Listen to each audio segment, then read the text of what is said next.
Good morning. It is July the 22nd, 2025. So I had a very interesting conversation, very intense conversation last night with one of my son's football teammates. And out of that conversation and reflection upon that conversation, which I do, when I feel like those things are God ordained. And this was a God-ordained conversation. And what I was trying to explain to this young man, who is a Christian, professes Christ, is that he got himself tied up in this Israel controls Congress, Israel controls DC, doesn't matter if you're Democrat, doesn't matter if you're Republican, doesn't matter if Donald Trump won or Kamala Harris, Israel's in control. Okay, so I was trying to make a cutaway of, yes, there are bad Israeli government leaders. And it's really hard because it's very easy to blame the Jews because we've been doing it for a very long time. For 2,000 years, the Jews killed Jesus. That's a fact. Even Peter's first sermon said, "You Jewish people killed the Lord of glory, your Messiah." It's a very intense reality. The Catholic Church and some Protestants called Jews Jesus killers. It's been going on for 2,000 years. They were dispersed to the far reaches of the earth. They were scattered just like the Word of God says. And when we look at Romans chapter 11, and if we read 9, 10, 11, we can capture the heart of the apostle who was a Jew of the tribe of Benjamin and a persecutor of the early church because he was a lover of Moses and his words.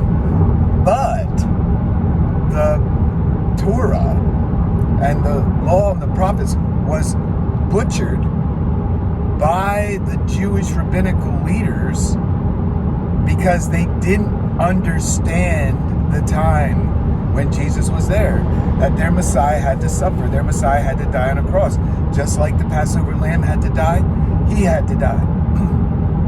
And for whatever reason, God allowed that blindness, that confusion to happen. And also, look at the early times. After Israel inherits the land, you have the judges. And once Joshua dies, they fall away into idolatry. Then they have a king. Saul falls into idolatry. Then they get David. David falls into some measure of idolatry. And then you have his son Solomon, the product of his affair with Bathsheba. He brings in the Moabite gods, which are Moloch, which is sacrifice your babies, Baal. And you saw what Jezebel did. And what Elijah had to do at Mount Carmel was have this incredible battle between Baal and Astra and their 800 prophet and him alone with Yahweh. And we know the end of that story. There was famine for 3.5 years, which points to a future event. There's going to be time of great famine in the future, judgment, probably on Israel. And they're going to suffer. But they're going to come back. So it's all about reconciliation, redemption. Isaiah 40, comfort ye my people. Our warfare is ended. Though our sins are as scarlet, they will be as white as snow. I will pay double for all her sins. God has paid the penalty of Israel's sins. So when God promised Abraham the stars and the sea, when he made covenant with him, I make a distinction, right? You've got the nations and you've got the Israelites. You've got the sea, the sand, which is earth, and you've got the nations, which make up the whole earth. And you have Ephraim, which comes out of Joseph, what comes out of Egypt. Remember, Joseph was given a wife by Pharaoh, a beautiful, let's say, gorgeous princess, And out of her comes Ephraim and Manasseh. And when Joseph is dying, what does he do? He switches the hands of blessing and makes Ephraim the blessing bearer, and Ephraim becomes a great nation. And still to this day, the prophets talk about the joining together into one, Ephraim or Ephraim and Judah. So we could say Ephraim represents the 10 northern tribes that Jeroboam took away, and those were conquered by Assyria, interbred, Samaritan woman, Jesus. What mountain should we worship on? Spirit and truth. That's all I care about. No more about a specific location. That's what Jesus introduced the Samaritan woman. And a love for her and her people. And a bunch of Samaritans got saved. And after Pentecost, the apostles go to Samaria. And they go further out to Joppa, and they go out to the Asia Minor and Rome and all that. So, what's confusing to most humans who don't read the whole Bible and can't recite the narrative, can't comprehend the history, God always had in view the nations. Shem, Ham, and Japheth. Those are the three sons of Noah. One of them did an evil thing, Ham. And incest came out of that. And wickedness came out of that line. But that doesn't mean the descendants of Ham can't be saved, individuals. Same thing with the Jews. Yes, they killed Jesus, and their descendants built a false religion, a Kabbalah-based religion, which is tied to Baal worship. Again, prostitution, baby sacrificing. And yes, some of the high-ranking fake Jews, the Khazarians, are Baal worshippers. But so are high-ranking English people, high-ranking German people, high-ranking Chinese people, high-ranking Japanese people. This is what we need to come to grips with, is that this has no national lines. What God is going to restore and is restoring right now is regional 10 king confederates. Regions are going to be governing themselves. The one worldism dying right now. And Israel has to be pronounced, has to be strong, has to be at peace. Because her greatest judgments don't come until she's feeling really safe. No walls, no checkpoints. Borders are okay because there's no animus against the Jews. So that hasn't come yet.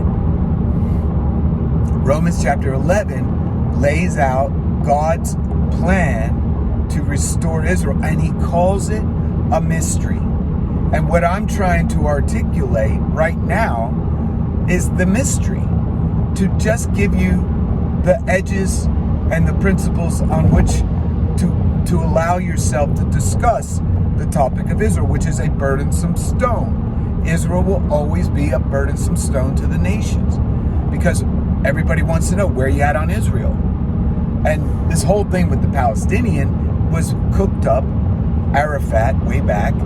It was built by the cabal so that there would always be tension in Israel. And there's some Jews that like that, because then they get funded arms and then they get to do things that are bad. But I would say your run-of-the-mill Jews love peace. They just want to live in Israel at peace. They want the Palestinian people to enter into their life. Democracy. No more hatred. Let's enjoy the land. That's the basic Jewish mind. When you start talking about the Khazarian idea and the Baal worshiper idea and the pedophilia and the empire spirit that goes with it, the Illuminati idea, which has been all across our history, goes all the way back to Rome, goes all the way back to Cain. All of this has been here for thousands of years. The Phoenician, Jezebelian wickedness. She's painted her eyes. She was a prostitute. She controlled Ahab. That Jezebel spirit's in our churches. It's women using their seduction to control men. It comes out of Baal worship. It comes out of Phoenicia, Tyre-Sidon. Okay? And God even said that it would be more even Jesus said to Bethsaida and Caesarea, when he was preaching to them and doing miracles for them, they rejected his message. It would have been more tolerable for Tyre and Sidon. And if he would have done that to Sodom and Gomorrah, they would have been spared. But what the Jewish people did when they rejected their Messiah was really bad. And same today. You who were born into America and have heard even what I am saying today have a greater responsibility to respond to the message that I'm preaching to you today about Israel.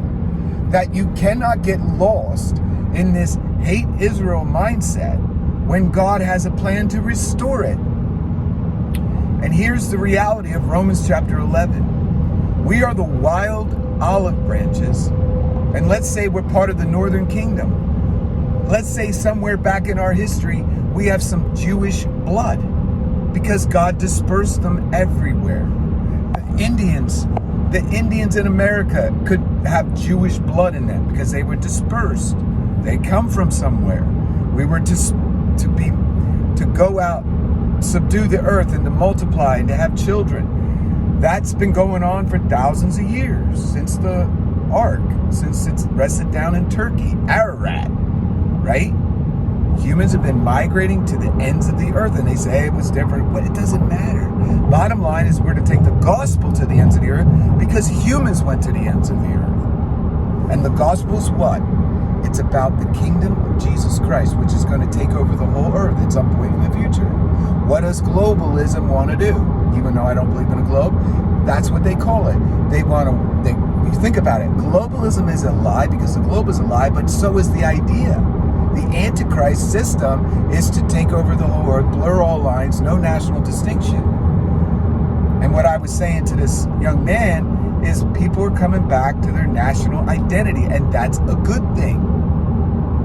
We're the tribes that are going to have to appear before Jesus Christ. We're going to have to do business. The nations have to do business with Jesus Christ. That's a reality of all nations. Every God of the nation. We, as sons and daughters of the Most High, are part of the Holy Council. Psalm 82. We're part of that. We are going to judge the nations. So Israel will be grafted into that with the bride of Christ. Ephraim and Judah will become one stick. A remnant of Jews will be saved that are national Jews. That's the future of the earth, and that's the future of Israel. So don't get involved in the politics. Yes, there's a lobby. Yes, Israel has a lobby. It lobbies our Congress. But as I was saying yesterday, Israel needs our powerful support to exist. If we didn't support them, obviously Russia would destroy them. The nations, Egypt would take their land because they built it up, made it nice. Obviously China doesn't give a crap about Israel in terms of like protecting God's people in that way. So here we are. What are you going to do? Read the Bible. Understand what I'm saying. As the days of Noah, so it will be when the Son of Man returns. And I told him to look at Revelation chapter 18. Babylon is our enemy. The spirit of Babylon, the harlot, which is I call the Catholic Church. I could be wrong, but that's what I call it. It's a whore. It's a seductress. And the nations have had to play ball with the Vatican in order to have favor. Even our presidents have had to been vetted by the Vatican before they were allowed to be a president of the United States. The Vatican and the city of Rome has tremendous power. In fact, they say they're broke. Why would they be broke? They've got more gold unless the gold was taken by somebody. Somebody took the gold. Maybe God is judging Babylon or the harlot a little bit right now. Maybe, right? God's dealing with the wickedness. So anyway, what we're dealing with, guys, is hard to deal with in terms of understanding.